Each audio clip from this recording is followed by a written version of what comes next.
3/4 du calendrier scolaire. Il ne restait qu'un 30 jours pour parachever l'année. Oui. Donc nous sommes dans le bon. Oui, vous êtes dans le bon, mais c'est les sous-prophètes. Ils ont passé 4 à 5 mois en suspension. Est-ce que, pensez-vous, pendant un mois, ils seront capables de passer toute la matière pour préparer les examens d'État? Non, monsieur le journaliste. Mes enfants n'ont pas passé les 4 mois en croisant les bras. Ils étaient en train de suivre l'enseignement à distance. L'apprentissage à distance qui se passe par le média, par nos 3 radios ici communautaires, les enfants étaient en train de bénéficier de cet enseignement. Donc ici, c'est comme si l'enfant a déjà la matière avec lui. Donc ici, les enseignants sont en train de prendre, de compléter là où ils n'avaient pas compris. Ils continuent avec les exercices jusqu'à ce qu'on va ramener les enfants passer la session ordinaire. Oui, et là, nous voyons seulement les élèves de la 6e secondaire et de la 6e primaire. Et les autres, ça sera comment?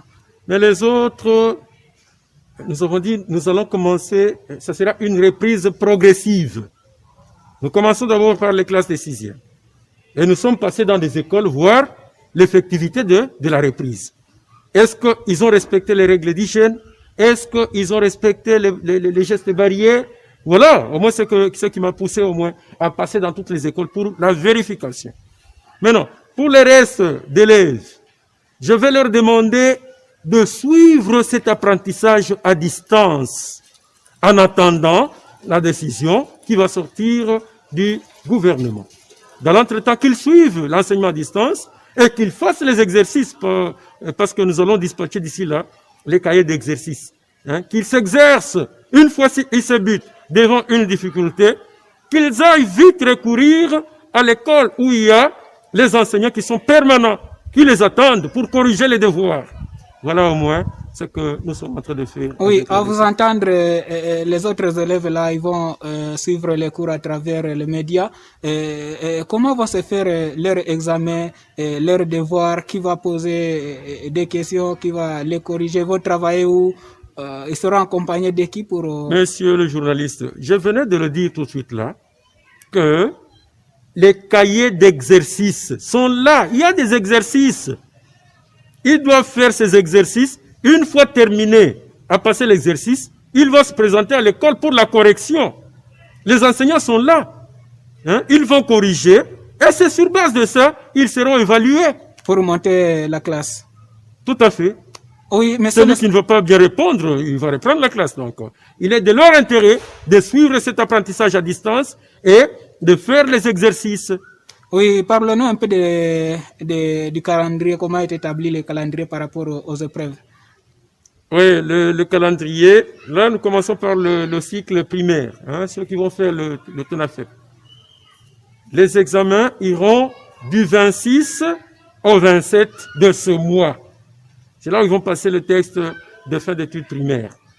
Pour les amis du secondaire, là, ils vont commencer d'abord par la session, la dissertation. Ils vont faire la dissertation. Ils vont faire l'oral de français. La dissertation commence le 31 de ce mois. Ils vont faire la dissertation. Et après, il y aura l'oral de français et le jury pratique. Et la session ordinaire va débuter du 7 et prendra fin au 10. Donc, du 7 au 10 septembre 2020. Et par rapport aux frais, parce que nous savons que les exétats, il y a des frais qui sont exigés. Effectivement, nous avons reçu l'arrêté signé par le gouverneur fixant les prix et les frais de participation aux examens d'État. Il a fixé à 90 000, c'est-à-dire il a reconduit les mêmes frais de l'année passée, 90 000 par élève. Effectivement, vous avez fait la ronde de certaines écoles par rapport à la reprise des cours. Comment vous avez observé par rapport aux mesures préventives à la maladie à coronavirus? Là, je suis satisfait à 100%. Mais satisfait à 100%, pourquoi? parce que j'ai vu d'abord tous les enfants avec le masque. Tous les enfants. Et puis, le masque qui ressemble au mien. Le masque bleu. Nous avons préféré uniformiser au moins les choses. C'est le masque à la couleur des élèves de l'EPST MOBA 1. La couleur bleue. Et tous les élèves étaient porteurs de masques. En plus de ça, quand je suis arrivé dans différents établissements, j'ai trouvé effectivement les lave-mains préparés par les chefs d'établissement. Ici où je suis au lycée Aman et au lycée Al-Fadjiri, où j'ai trouvé le cache-nez, j'ai trouvé les lave-mains, mais ce qui nous manque un tout petit peu là, c'est le thermoflash. Le thermoflash nous manque, où je suis en train de crier, de demander aux gens de bonne volonté, aux partenaires de bonne volonté, de nous venir en aide avec les thermoflash pour mesurer la température. Une fois que les enfants arrivent, on mesure la température pour que les enfants ne soient pas porteurs de mal. Comment vous partagez avec les élèves les messages par rapport à la protection de la maladie à coronavirus? Là, je suis en train de les demander à respecter la distanciation. Qu'ils ne puissent pas avoir confiance en l'autre. Heureusement, il n'y a pas de récréation. À la sortie, tout comme à l'entrée, quand ils viennent, qu'ils soient seuls. Qu'ils ne puissent pas se tenir la main avec l'autre. Il ne sait pas que l'autre est porteur de maladie, de la pandémie. Donc, il faut qu'ils respectent la distanciation. Il faut qu'ils portent le masque. Et le masque, il faut le porter, mais pas le porter de 7h jusqu'à 12h. Sinon, il risque d'être étouffé. Ils vont le porter le masque une fois quand il veut intervenir en classe, dans la salle de classe. Quand il veut parler, il pose la question à l'enseignant. Parce que la contamination provient sur base de salive. Quand il est en train de parler, il doit être porteur de masque. Même les enseignants, ils doivent porter le masque quand ils enseignent. Voilà. Et selon vous, selon votre observation, les élèves sont informés à partir de l'école ou à partir de la maison des messages sur la prévention à la maladie à coronavirus? Papa, la sensibilisation avait commencé depuis longtemps. Avant même qu'ils ne reprennent le cours. On avait commencé d'abord à sensibiliser à la radio, par-ci, par-là. Et même les chefs d'avenue, les chefs de bloc passaient pour informer sur les règles d'hygiène, les gestes barrières pour empêcher la pandémie. Ils étaient suffisamment informés à partir de la maison, à partir des médias. Voilà. Oui, selon vous, comment se contamine la maladie à coronavirus, selon les messages que vous avez? Comment se contamine? Ça se contamine par... quand on ne respecte pas les gestes barrières, quand on ne se lave pas les mains, quand on se lave pas les mains et quand on ne lave pas les mains, quand on ne porte pas le masque, ça sont des gestes à contrecarrer la pandémie ne plus avancée. Voilà. Oui, par rapport à la reprise des cours, par rapport aux épreuves qui vont se faire d'ici là, par rapport à la prévention à la maladie à coronavirus, quel est votre message? Le message est que nous avons repris les activités. Nous avons repris les activités scolaires pour un mois. Les enfants finalistes, qu'ils étudient, qu'ils préparent la matière pour affronter les examens d'État et les examens de fin de cycle d'études primaires. Pour le reste d'élèves, il ne faudrait pas qu'ils croisent les bras. Il ne faudrait pas qu'ils disent que le gouvernement ne les aime pas, le ministre ne les aime pas. Ils ont un enseignement à distance qui se passe chaque jour dans nos 3 radios de la place.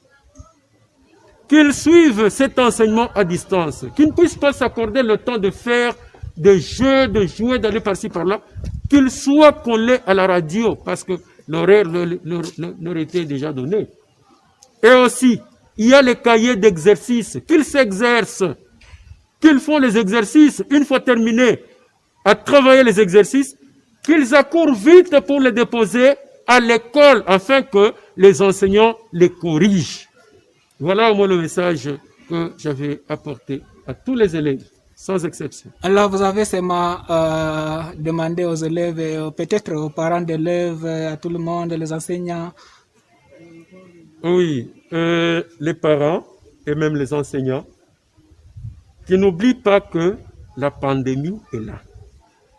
Coronavirus n'est pas enterré. Coronavirus existe. Il véhicule avec nous. Il faudrait qu'il se protège, qu'il respecte les règles d'hygiène, qu'il se lave régulièrement les mains. Et quand ils veulent tousser ou éternuer, qu'ils éternuent dans le coude.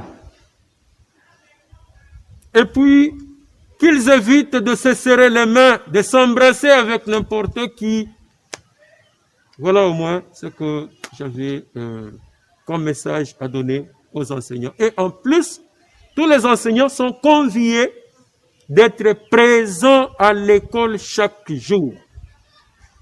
Au cas où un élève X, un élève Y est copé de difficultés pour comprendre une matière, soit de l'apprentissage à distance, ou soit dans son carnet d'exercice, il va recourir auprès de l'enseignant afin qu'il lui donne des explications. Aux parents qui veulent se rendre à l'école, si vous voulez aller, soit payer les frais examen d'état de votre enfant, il faut vous munir d'un masque. Portez le masque. Parce que quand vous arrivez dans un établissement et que vous n'êtes pas porteur d'un masque, on va vous mettre à la porte pour que vous ne puissiez pas venir transmettre les germes de la pandémie. Monsieur le sous-préfet de la sous-division de Moba 1, Momat Munga Jean-Willy, nous disons merci pour avoir répondu à nos questions. Merci beaucoup, monsieur le journaliste. C'est par ce message que nous mettons fin à cette émission qui a parlé sur la reprise effective des cours ce lundi 10 août 2020 pour les élèves finalistes du primaire, secondaire et professionnel dans les territoires de Moba. C'est suivant le calendrier scolaire qui a été établi par le ministère de l'EPST. Je dis merci à tous et toutes chers téléauditeurs, auditrices de la télévision Léon pour avoir été avec moi dans cette émission. Je dis aussi merci au directeur de la télévision, M. Boulamba Odon, pour m'avoir accordé l'espace, et à M. Iboala Ekone Chamboui pour son accompagnement. Et moi, c'est Isidore Kachoule qui vous ai présenté cette émission depuis Moba, province du Tanganyika à l'est de la République démocratique du Congo, Afrique centrale.